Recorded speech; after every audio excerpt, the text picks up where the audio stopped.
Welcome back to Namaste Y'all. I am Dr. Stephanie Boyce, and I am the host here at Namaste Y'all podcast. I am so excited today to have this episode about the power of sisterhood. And so, of course, I couldn't do it by myself. I had to call in my sisters, okay? So before we start this episode, I want to first say, I am a member of Delta Sigma Theta Sorority Incorporated, and so are my sisters that are here with me today. However, none of our opinions that are going to be expressed in this episode are representative of our organization, and so we want to make sure that we're clear about that. Our opinions are our own individual opinions today based on our own lived experiences, and so it's important to say that first. Secondly, for every episode, I love to ground down into a text, and so for this week, our text is Sisterhood Heals, y'all. This is the book I would recommend if you want to do some further reading after this episode. The Transformative Power of Healing in Community by Joy Harden Bradford, PhD. Okay, so I'm going to link that too in the show notes if you're looking for a further read about the importance of what we're talking about today. So let's hop straight in because we don't have a lot of time, but we got a lot of people. So y'all know how that goes with the time. All right, we're going to do our introductions, and then we're going to hop straight into a conversation about the power of sisterhood. Let's start on this side and then work our way around.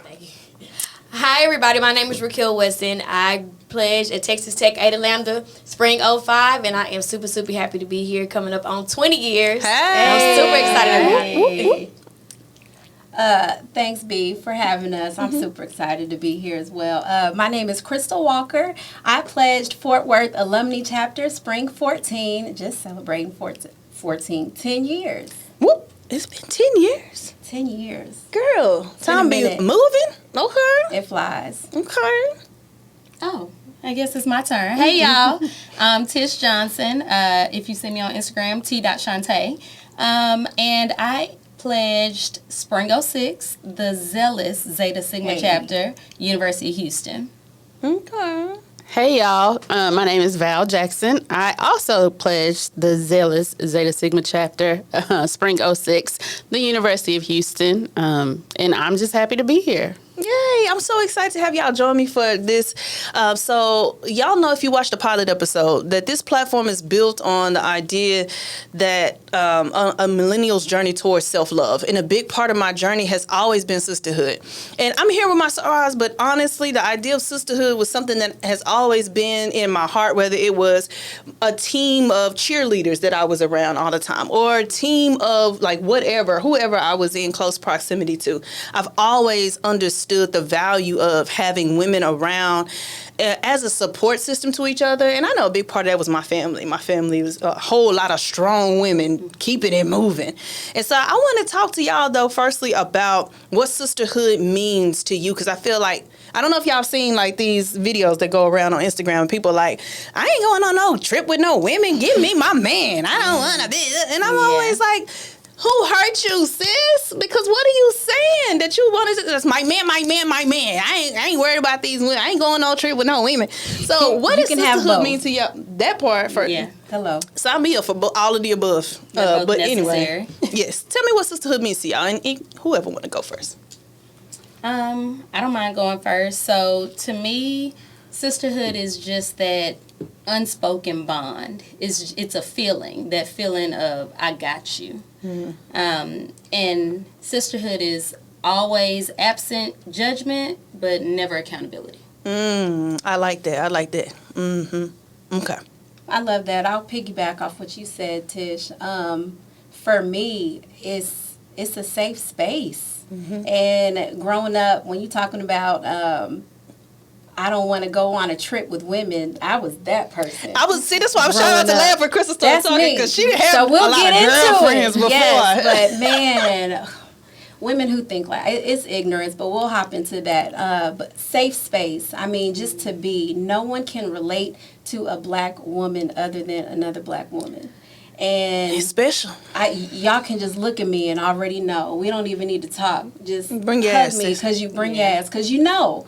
So safe space, man. Mm-hmm. Talking about self-preservation. No, seriously. You need it. Sisterhood for me is just incredibly dope. I don't have any sisters, blood sisters, so I have twin brothers. Mm-hmm. And so it's just something that I've always valued and cherished. I feel like being around a good group of women makes me even better than I am. A lot of women are afraid of. I remember when I was trying to be a principal, I knew a man was going to give me my first shot. Wow. Because I knew when I was interviewing and women were just looking at me head to toe, what do you have on, and wasn't listening to anything I had to say. So when I got my chance, I hired the baddest in my circle because, one, we're going to look good, so you're going to believe everything we saying, because I don't care what people say, how you look. Baby, it matters. Matters. But I was determined to always hire bad chicks around me to make me better. And so I just it's just dope. It's incredibly dope. Sometimes you can't even describe it. You got, if you know, you know. Yeah, and how if you don't know, define we hope bad you know chicks one is day. that's. Yeah. Praying for you. I love that. I love that because you got to give somebody opportunity, and some women view another woman coming into proximity as like, oh, she gonna try that, and it's so sad. And I knew a man was gonna be the first person. Shout out Dr. Waits. Yeah, He's gonna give me my first shot. Can I say this on Sisterhood before Val goes? Because she said Waits gave her first shot. Yeah, he did. Let me let y'all know how Sisterhood works, because we up here having a real conversation. There was a time I was an AP intern, I think at this time. What was it before? We were both master teachers, me and Rickyl in the same school district. An AP job came open, and so of course we up for the position. I remember the day I went in for the interview, Rickyl had just got done, and she came out, she was leaving. When I went in from my interview, I'm talking to the principal, Dr. Boyce, I love him, and his team. They have a strong team, a strong campus, whatever, y'all. I remember I went in for the interview, they started telling me what they're looking for. The person that left, a strong math person. Mind you, my background is in ELAR. Strong ELAR, strong. That math be tricky. It don't be mathing. And when they start telling me, on one hand, I had an opportunity to either present a presentation where I could have made myself appear to be, it's elementary. I mean, you know, I ain't that good at math, but it is elementary school. You know, I could have tried to present myself as I can still do this. This is the experience I've had. This is what but immediately they started talking and I sat back in my chair. Like I wasn't even sitting up no more. And I said, well, I noticed Rickyl came out before I went in. I think she would be the best choice for this position.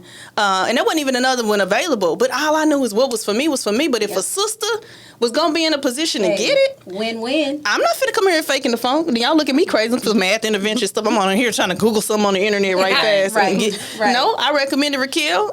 Not that was the reason she got the job, but I just think when we're having this conversation about sisterhood and what that looks like and lifting each other is just so important. Because when she got the job, baby, I was celebrating big as she was. I was like, and I've always appreciated that. But then, you know, people knew, I think you had shared that story before with other people, and people would come to me like, well, do you feel like you got it because she said it? Maybe. I don't really care.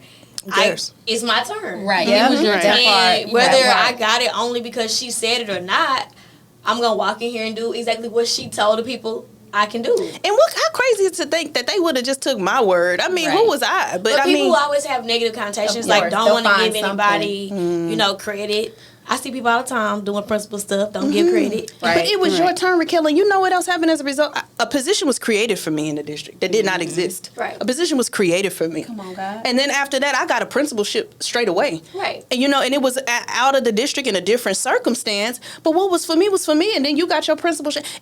And nobody needed to tear nobody down for us to get what was ours already and secure the bag. That's what we removed jealousy and competition. And I specifically remember when you called me and told me that, I told them that Rickyl was going to be the best person for the job. That's what sisterhood is. It's not about competition. It's not about jealousy. It's Girl, not I sat back in that chair and said, oh, no, I'm not. But I think, Val, you were about to go for sisterhood.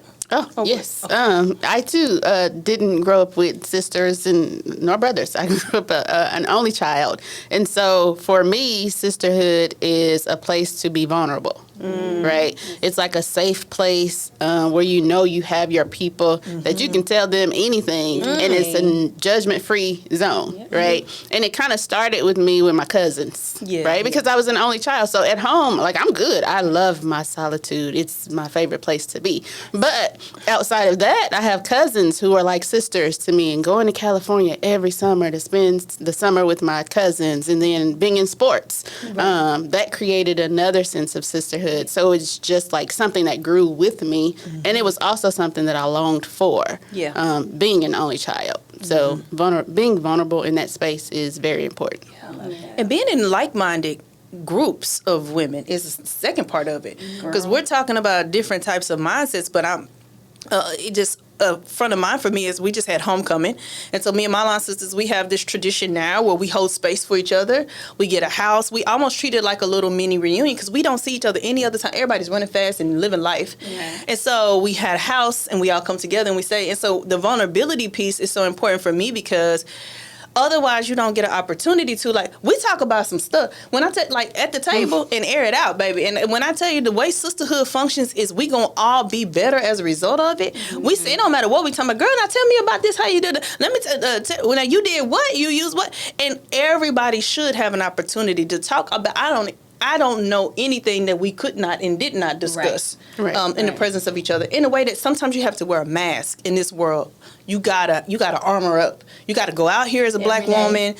And y'all know Kamala just lost that election last week. I'm just gonna say I was legit sick for like 72 hours. Mm-hmm. I had to have a black day the next day. Just sit in bed and be disappointed at America once again. Yeah, just take a moment to yourself, because it's hard. Like that's what we have to do. You have to come out here, you have to take the losses and whatever, and you need a space to be able to take your mask off and be like, sis, I'm not good. Mm-hmm. Yeah, you know, I've always said like children save lives and they don't even know it. Mm-hmm. But sometimes those sisterhood conversations save friendships, save marriages, save relationships, keeps your sanity. Because when you start talking about stuff and then somebody like, oh, that's my kids doing that. Like just simple as me talking about my son, just his whole attitude changes when homework. It's time for homework. Right? But when one of my friends is like, my kid does that too. You kind of realize like I'm not in this by myself. Exactly. I'm saving you from getting in a lot of trouble. I'm saving my marriage, my relationship, my friendships, because everybody can attest to I've been through that at some point. Yeah. And then some people have, you know, suggestions or how I got through it. Those conversations save a lot of situations. They're necessary. Mm-hmm. Very so necessary. True. But to your point, hold on. I feel like I'm hearing this idea I sent y'all about decentering men is a big conversation that's happening now. And I don't even know sometimes if men understand how a lot of women, I'm going to say myself included as an example, have been raised and reared in the ways of the purpose is to get a man. Mm-hmm. The purpose, I can remember comments being made, I ain't going to say who said them, about like you don't do this and that because like don't no man want a nasty woman. Like you clean up this or you keep this because a man don't want. Why wasn't the purpose just to be clean or just to take care of yourself or take care of your things? Why was the purpose of being clean? Because don't no man want a nasty woman. Everything centering a man, I feel like. But see, my life was totally different than that. Mm-hmm. I just feel like it's a movement now. People are saying like we got to raise girls to decenter men. It's like the objective for life is not get picked by somebody, get a ring, run off and live happily ever after. Like Disney kept telling us over and over in every freaking movie. It's like, but I think there needs to be a balance. Exactly. Because again, my life was totally different than that. My mama never said that. Mm-hmm. So with me, I think I could have benefited from a little bit of it because now I'm like, I walk. Look, long in the sun. Because I think it could be not to say that my mom did anything wrong, but I think it could be a touch of a little bit of both. Right. Because you either get it real hard or you don't get it at all. So for me, again, I leave because what we here for. Right. But I think the community and the sisterhood is a great way to, I want to say, counterbalance almost. Because yes, you can have a man and partnership with a man and whatever, but I have seen in some of my own friendships how our sisterhood connection has even made that relationship better. Yeah, and some people want to forsake one for the other, but I'm like, I'm just waiting for Tish to start charging me. To start charging? Yeah. You know, charge. Well, how do I say this? Okay, these are the words I want to say, but I don't think it's coming out right. Like, well, this is what I want to say, and I'm like, look, Tish. Well, what if you said, instead of saying don't say that. What if you don't say? I'm just waiting for her to start charging me. But you know what? But let me tell you this though. There was a conference, this was years ago, and I told you guys what I had told my husband. Oh. And y'all were like... Crystal before the shit sometimes. Why didn't you call us? You said it first. You said that? You never said anything. We could have filtered that. I didn't even know that was a thing. I'm like, oh... Well, duh, I should. Y'all see this Angela Bassett setting his car on fire? That's Crystal. Fire. Let's burn it. Yeah. But it's gotten better. I'm going to say it has gotten no, better. 1,000%. With time. 1,000% with therapy. That part. And that whole vulnerability piece again, going back to sisterhood, because we're not alone, and my thoughts are not the only one thinking these crazy things. Because let's be clear, all of y'all, I know, I'm pretty sure you too, crazy.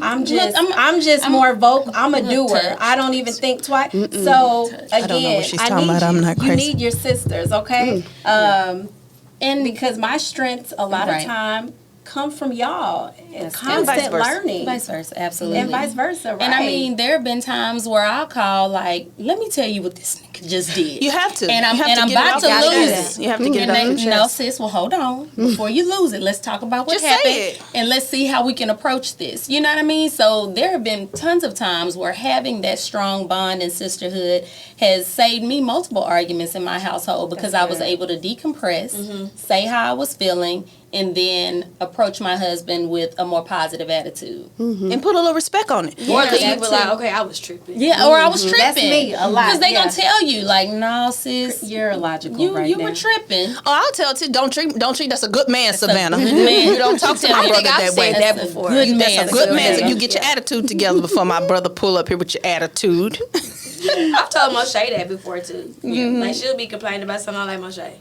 And it's okay to vent because you still need, whatever your reality is, you still need that. But I remember even when I was married that I had a practice of I would call and dump. And, I just need, hey, I need a second. Because I want to air it out how I don't need it to be respectful or package it cute. Exactly. I need to take a second and cuss. Exactly. Real deep from my soul.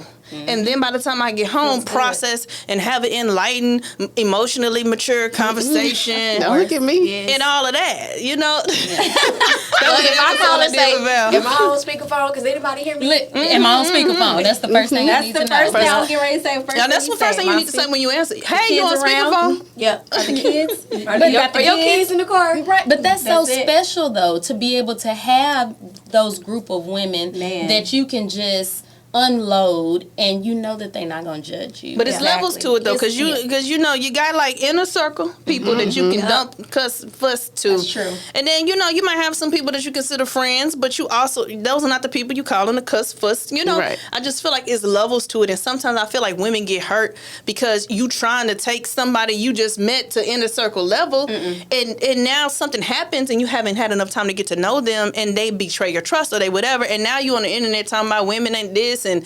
it's tricky because I feel like that trust comes with time. It does. Right. And well, growth. and to be able to call and cuss and fuss and do the things, but also know who you're calling and that they're going to still hold you accountable after you finish cussing and fussing, right? Because it's like, okay, so you said all of this, and like you say, like, is there another way for me to say that? Right. What's the intentionality behind it?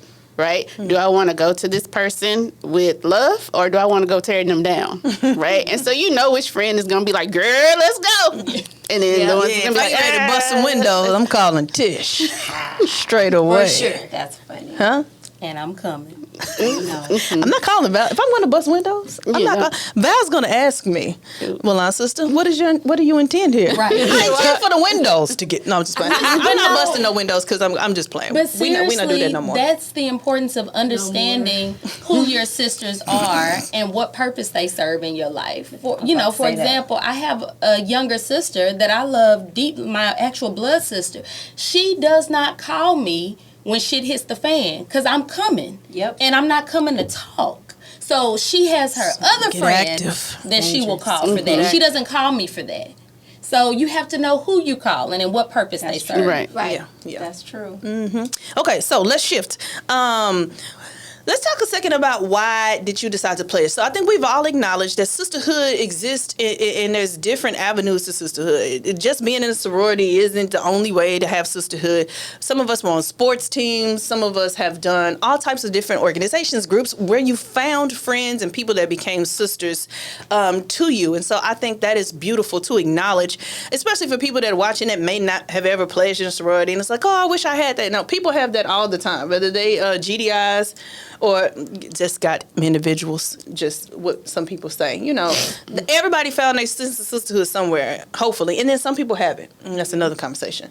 So why did you decide to become a Delta? Oh, I was missing a sense of belonging. Growing up, there's strong women in my family, yes, so I knew to be strong, I knew to be independent, but I didn't have anybody necessarily to lean on. For me, it was homeboys only. They're easy to get along with, connect, and we know why. We cute.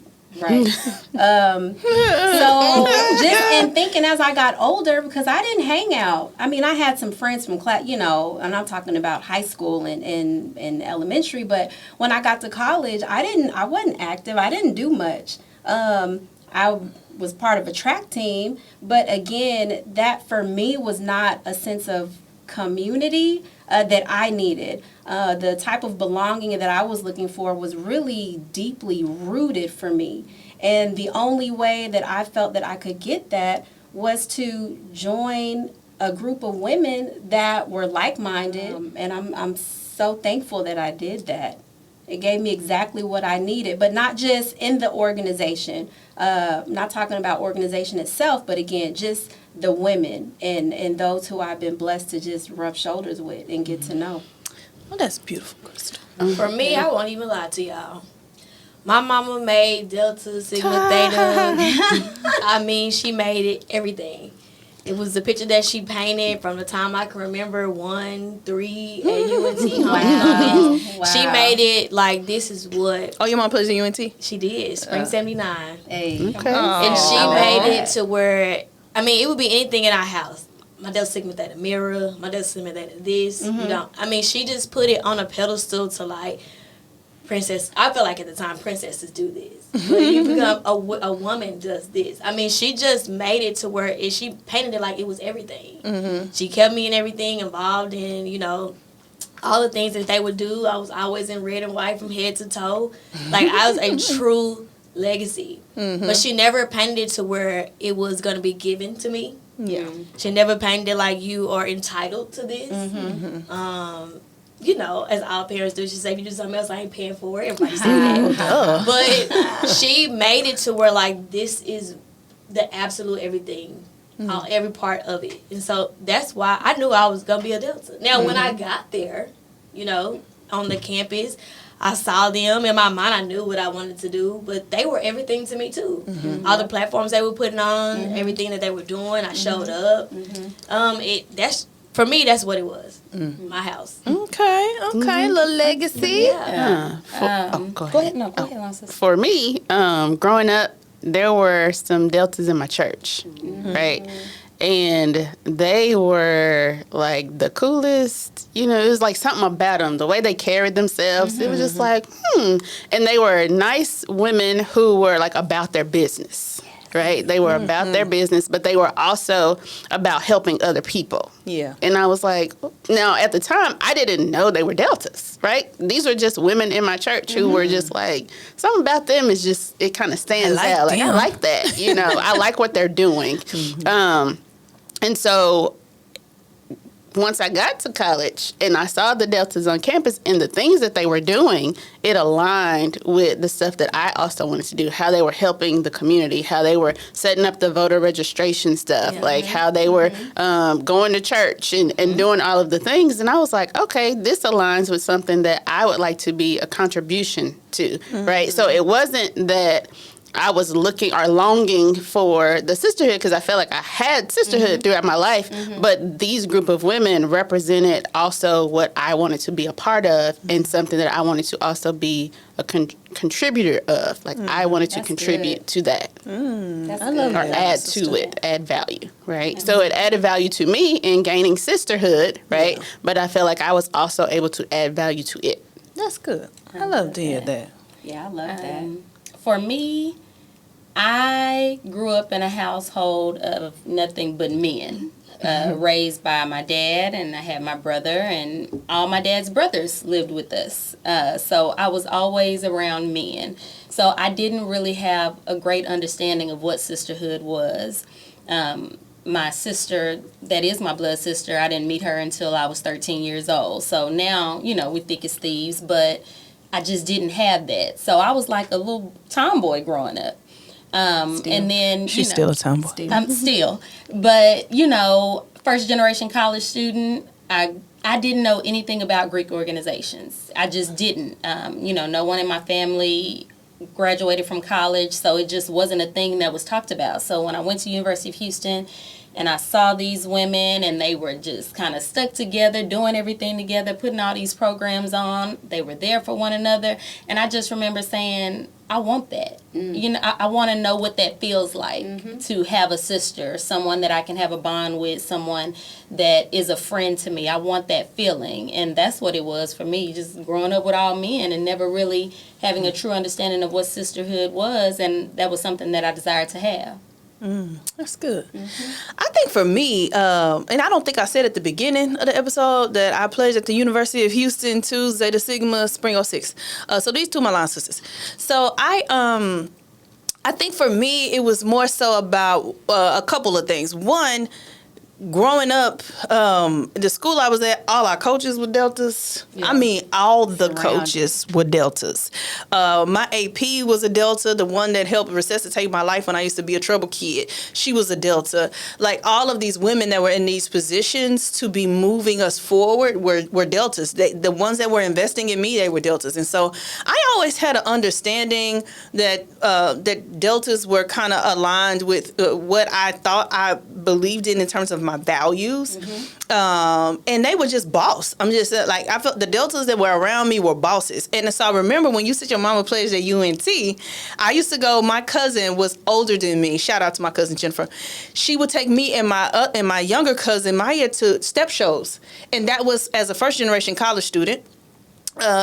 She was like giving us exposure at level 1, right? And so it was the UNT step show that we would go to, and I just remember y'all having my little young ass at that step show, and baby, them Deltas came out with them boots, and they was killing the stage. I still be getting chills sometimes, like thinking about certain things you see. Boom! I was like, God damn, when the Deltas came, I mean, the other people was cool.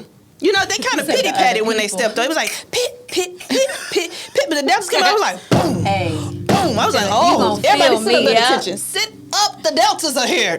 Are you sitting back? Sit up, the Deltas are here. And that level of authority and bossness that the Deltas possess. So what would happen after the step show is, and I would be by myself like, hey, I didn't even know how to do it. I was like, I'm gonna be like this, and I'll be by myself, and they'll be over there, baby. They be doing their little stuff, and I'll be doing mine. And I was trying to imitate them, but when I got to college, I think I was aware because a couple of Deltas had told me every chapter is different.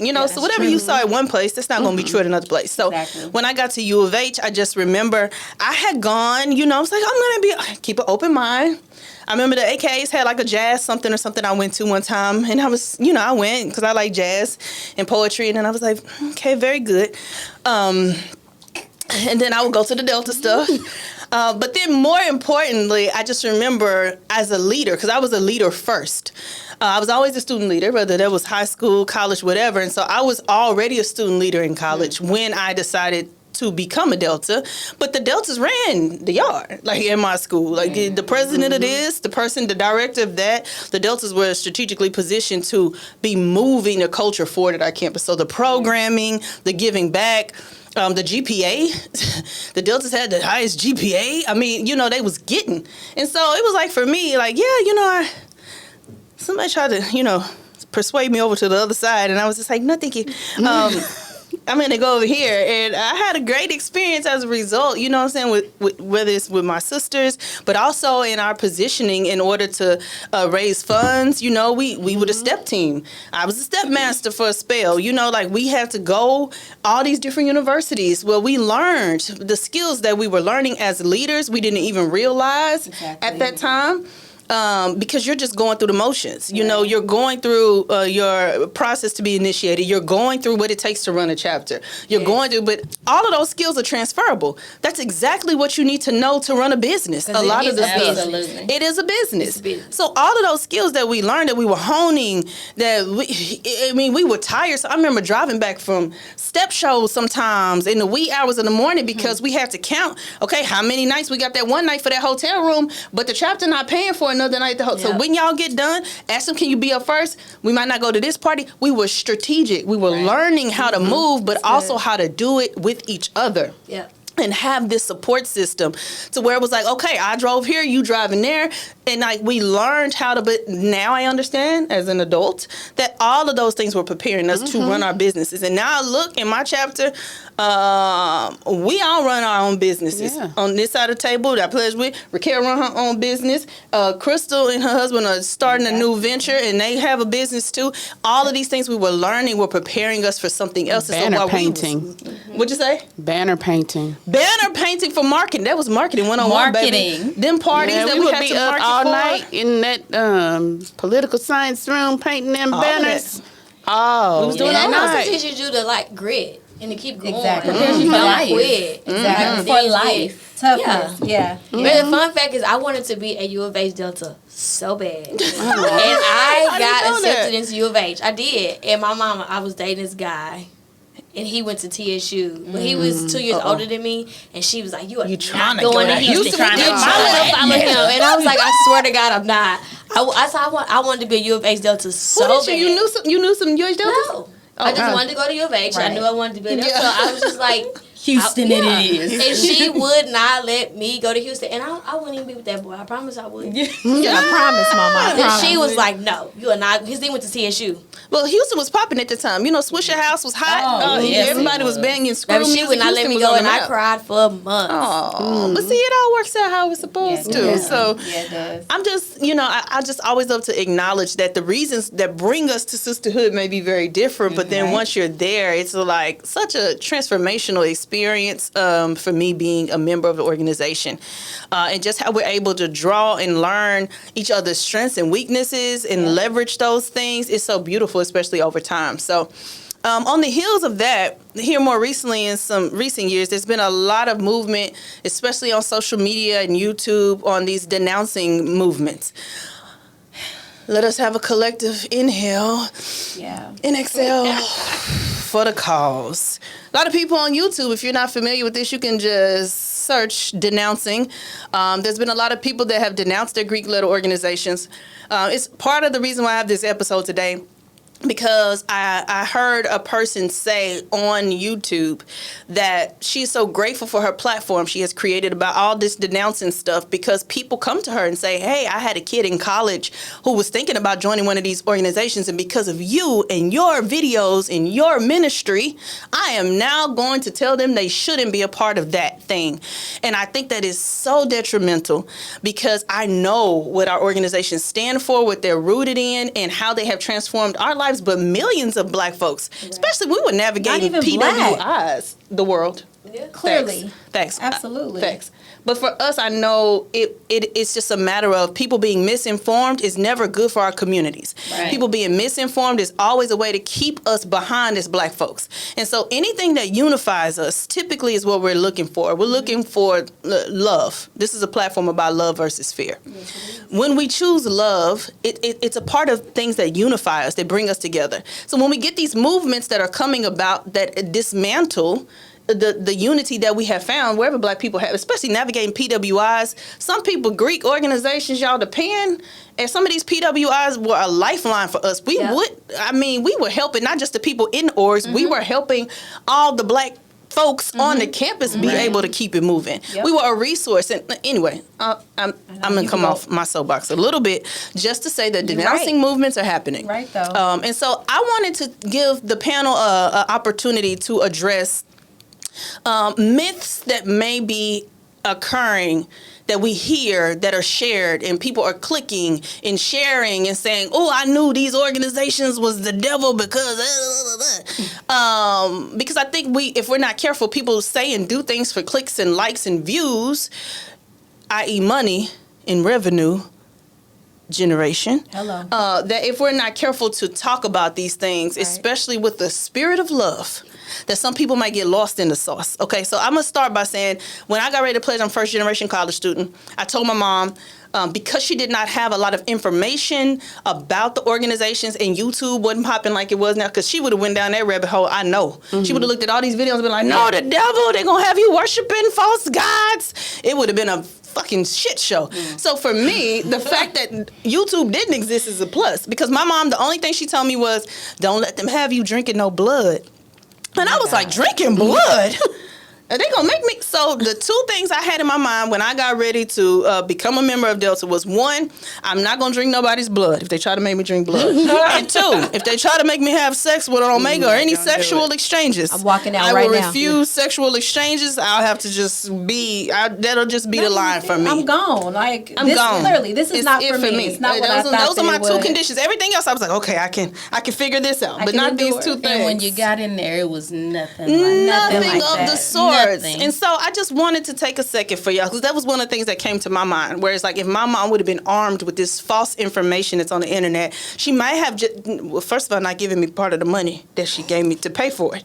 But then the second part, it might have really been a rift between us, because she's a hardcore Christian, and she would have been feeling like I'm worshiping other gods. Yep. And so I want to just take a second for y'all to debunk any myth that might have come up. If you have one, if you don't have one, that's fair too.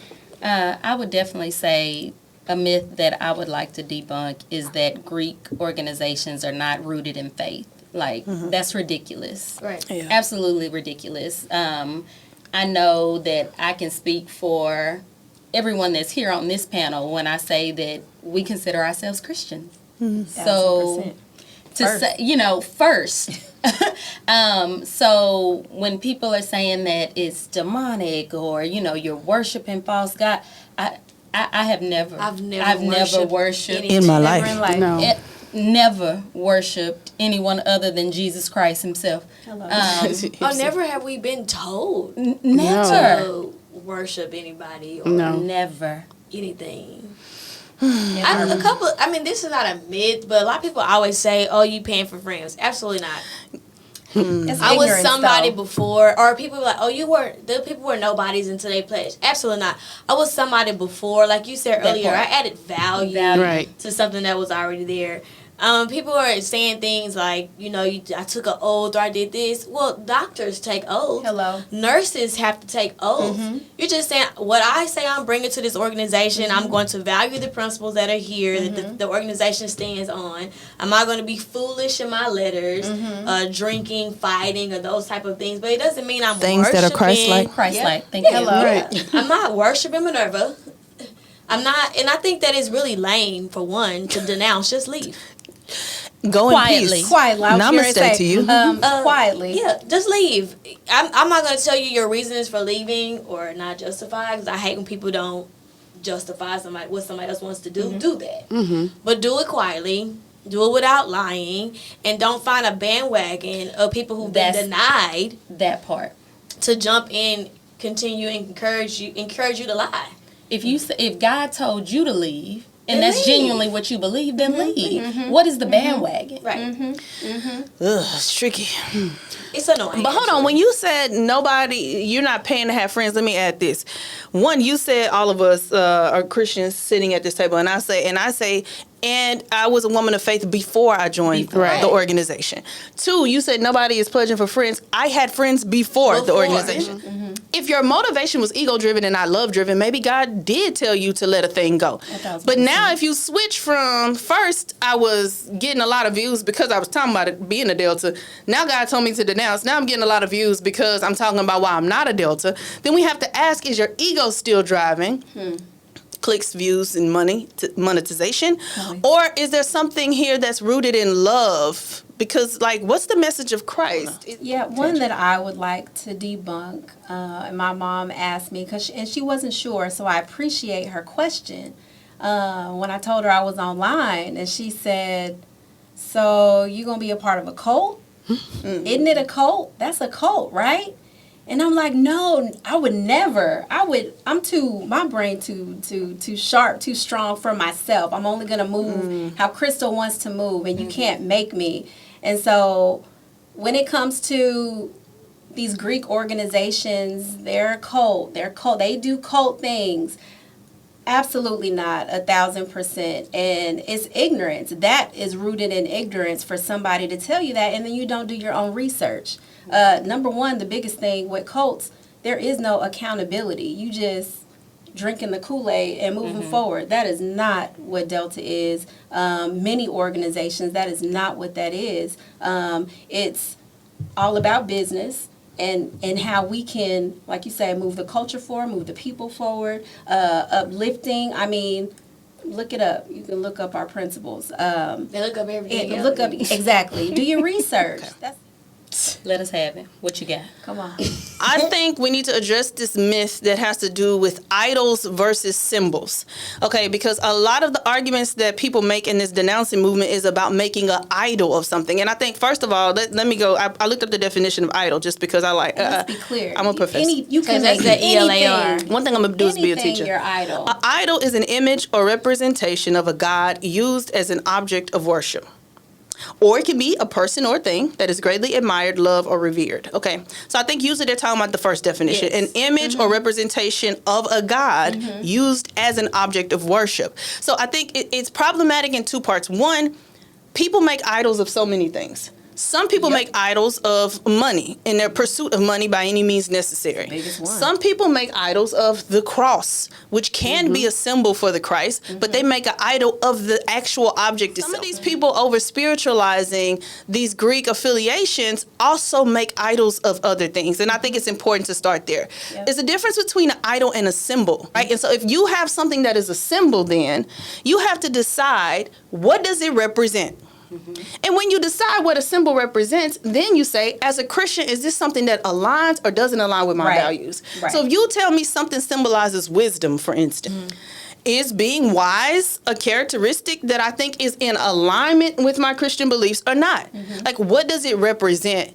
And so that's been the biggest issue for me, is hearing people over and over again say that it's idol worship. It's idol worship. And I'm like, nobody was worshiping an idol, even if there was Greek symbols that were used to represent the organizations. We all learned about Greek mythology when we were in schools. Nobody demonized that, but everything becomes a means by which we should break down and tear down things when it's rooted in blackness. Right. And so I think it's good, problematic. Like, okay, what did the letter stand for?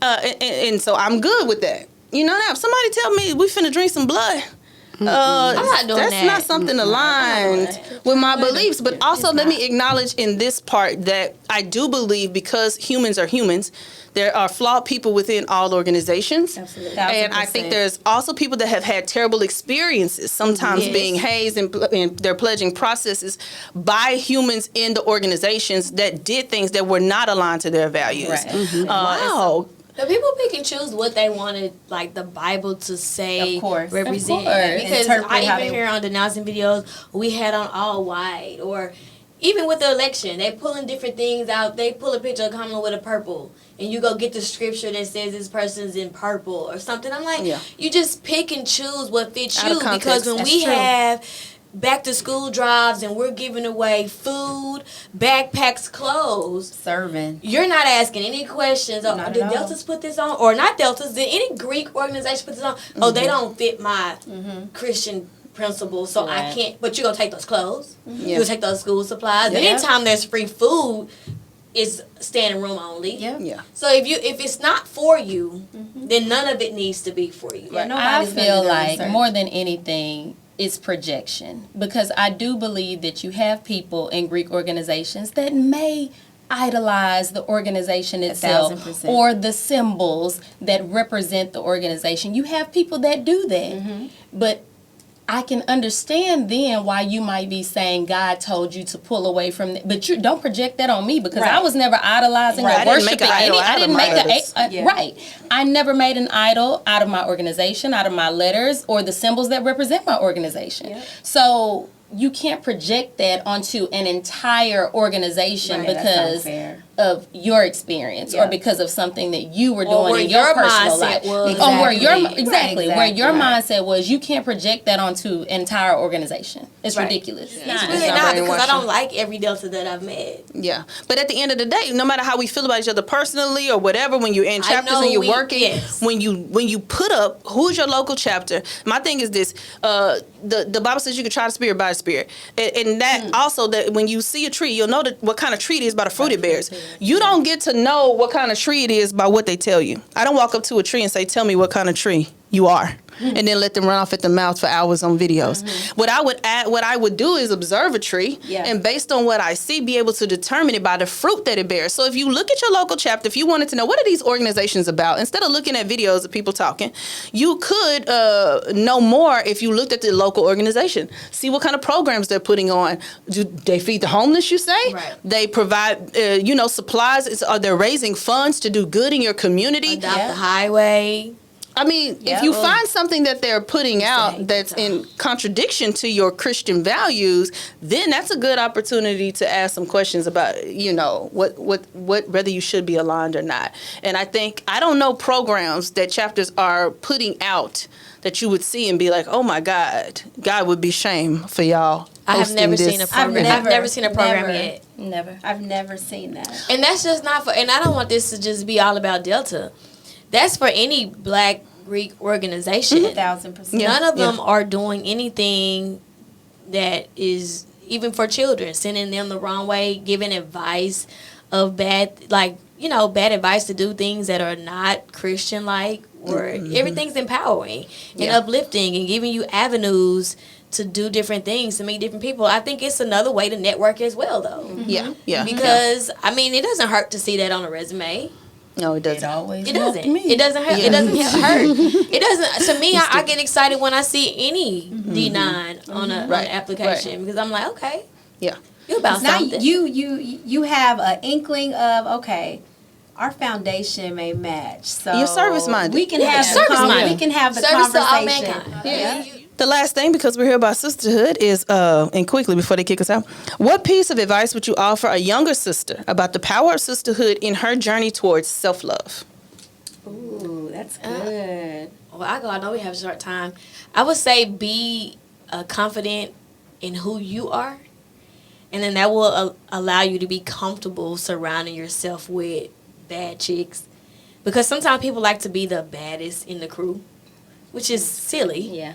But I think when you're to a young girl, I say, look for the women that are carrying themselves nicely, have major goals, successful, and be okay with learning from somebody. Or even if you get like successful, be okay with saying like, hey, such and such taught me this. I learned this from people. A lot of times people want to be successful and rich and say, I did it by myself. Yeah, that's good. And I think that's the biggest piece to sisterhood. Like I said, I can't say it over and over again. If anybody ever saw my principalship, I always hired women that were bad. And it didn't matter if I was the cutest or the best dressed. It was who can bring the best value to this organization. And I think once you get okay, because I see stuff on Facebook, I'm like, there's no way they have real friends. There's no way. There's no way. Somebody's going to pick up the phone and say, hey, don't say that. Or that's supposed to be for the group chat. Say, sis, take that down. Or don't wear that. Yeah. Hello. So if you strive to be the baddest, I don't think you'll ever be the baddest you can be. Right. Just be comfortable being around chicks that are the bomb. Iron sharpens iron. Yeah. I think I would like to say to any young girl or young woman to be authentic, be yourself. Don't ever conform in your beliefs, in the things that you value, to be around anyone, because anyone who is for you will genuinely love the authentic version of you. Yeah. So don't ever feel like you have to be someone that you're not, because you don't. But when I post and thank my friends, thank you for letting me be me, like I mean that. Because I could be a little crazy.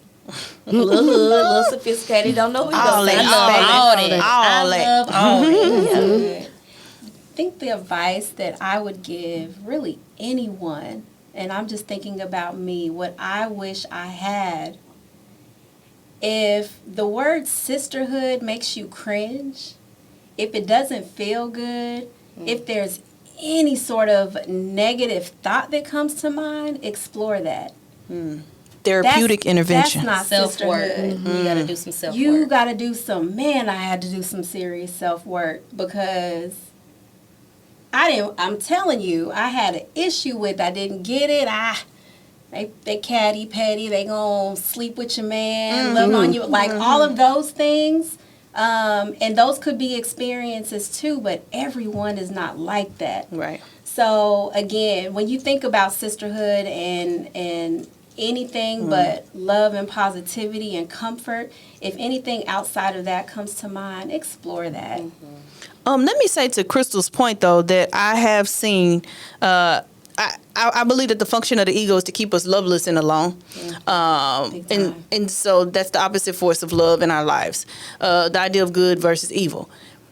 And I feel like if it wasn't for Crystal being able to do the work that was required for her to do whatever was required for her to be able to even enter into sisterhood with an open heart, she'd have missed out on the opportunity to have authentic sisterhood, but also we would have missed out on the opportunity of your gifts, because you're such a encourager and a giving person, and all of us bring different things to each other's lives. Right. But I'm going to give y'all an example, and I'm not going to cry.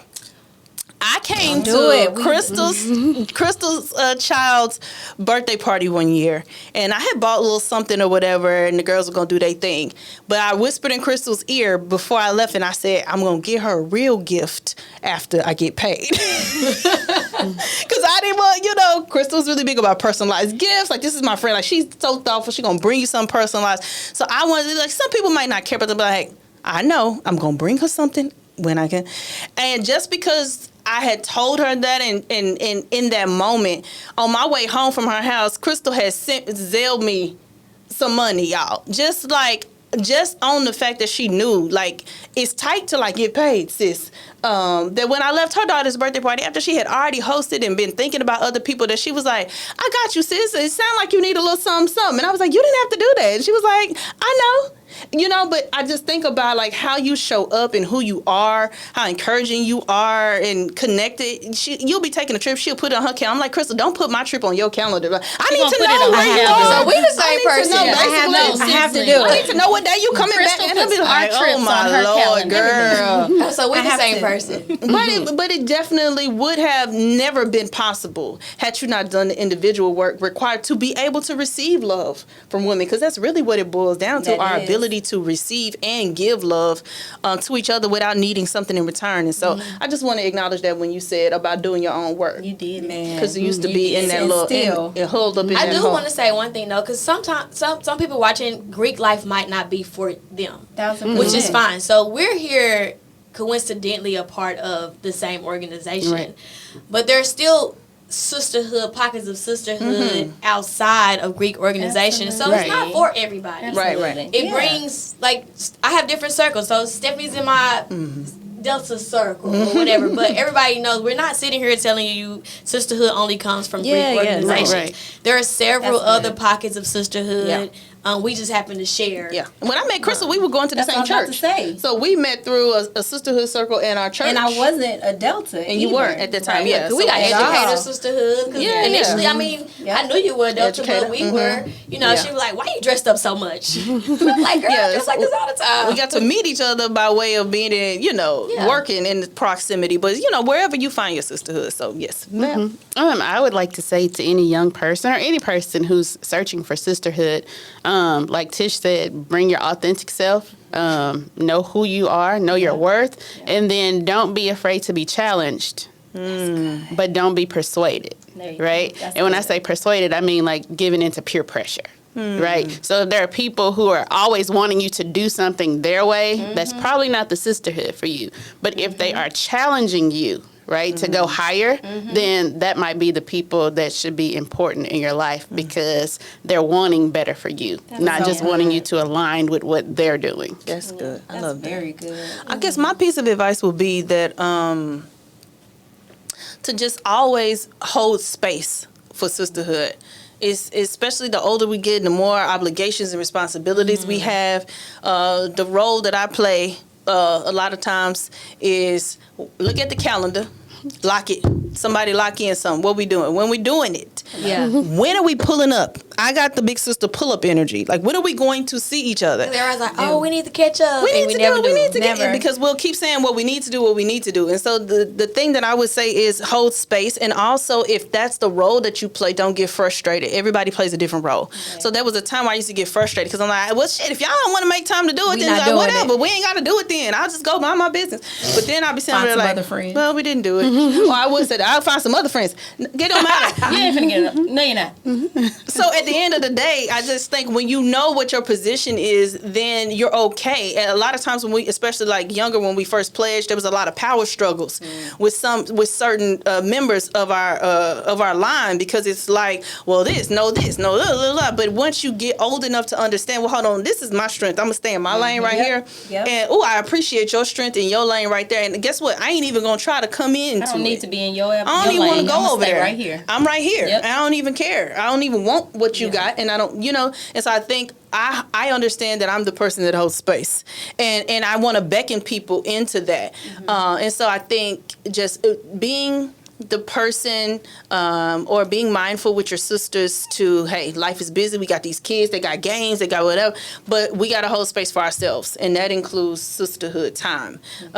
So I just want to make sure that is said, whether it's trips, whether it's a meetup once a month for happy hour, like whatever it is. If it's just come to my house, come down on your couch, sit on the couch and just woosah. But there's strong data points in research that suggests that the quality of your life and how long we live and live well, there's a lot of research that suggests us being in proximity with women helps the quality of our lives for the long term. And so I think it's beautiful to aspire to partnership with men and to get married and do the whole thing. And don't we love a good man? Oh, yes, a good, ooh, la la. I do crave sisterhood outings or women activities. The older I get, it's like, I need that. Yeah. Like, can we just go and refill your cup, baby? That's it. But the beauty about true sisterhood is that you can feel like you don't have to talk to people every day to know like that's my girl. Or also when you can feel it. Like I could feel like in the atmosphere or the energy, like something ain't right with Tish, let me call her. Or something, because that's real friendship. And people think, oh, you have to talk every day. You don't.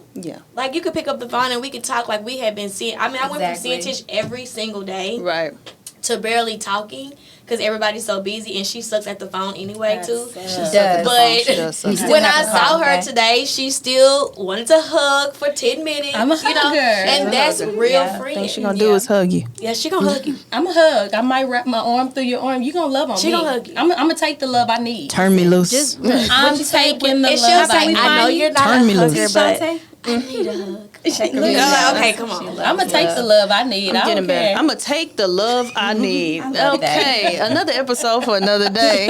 But I appreciate y'all for coming. I know our time is wrapping up, and so if you would let everybody know where they can find you, and then I'll tag it down in the show notes. Well, you can find me at what is mine? Oh, I am Rickyl Shanae, and then my business is Honey and Her Bees. Honey and Her Bees. I'm so excited about that. I love Thank you. that.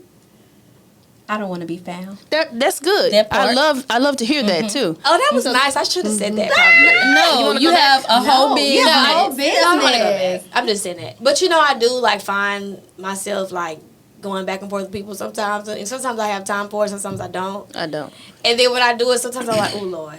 Why? I stopped. Yeah. Listen, the last time I had there was some going back and forth happening in my phone one day. I said, I have to invoice you. I don't speak or write for free. I speak and write for a living. This is my job. That's true. 2 exchanges and I'm sending an invoice. You can't afford to argue with me. You can't afford to argue. I'm going to take a nap. My peace, baby. My peace. Strong. Girl. You can find me on Instagram at @T_Shantae. That's @T_SHONTAE, and there will be links to all my other platforms. You can find me at ValJ20 on Instagram, but I'm hardly ever on there or posting much because I just be in the shadows. Yeah, but that's why I like to give Val shadows and make her come up here and put this microphone in her face. Because she be working. Yes, if you're looking for a therapist, that's what Val does for a living. She gives me therapist episode energy. 9. She's such a good listener. You gotta have a sister that's such a good listener. Yeah, you gotta have good listener friends. Val gonna listen with no judgment, baby, and let you Well, how did that turn out? You called Val with some shits after some shit happened. Not before. She gonna try to talk you down. After it happened, you call her, girl, I did this. It's like, well, and how did that make you feel? Did you get the results you want? I did not. I did not get the results that I wanted. I should have been better. But it felt good. But it felt good though. No, just playing. But thank y'all so much for tuning in. Until next time, find you some sisters and love on them good, y'all. It's gonna help you in your healing journey. Namaste, y'all. Thank you so much for joining me for this episode of Namaste, y'all. If you haven't already, be sure that you follow us wherever you get your social media fixes. And also make sure you check out our upcoming community events because we want to connect with you, not just in the virtual space, but in person. I look forward to hearing from you soon. Namaste, y'all.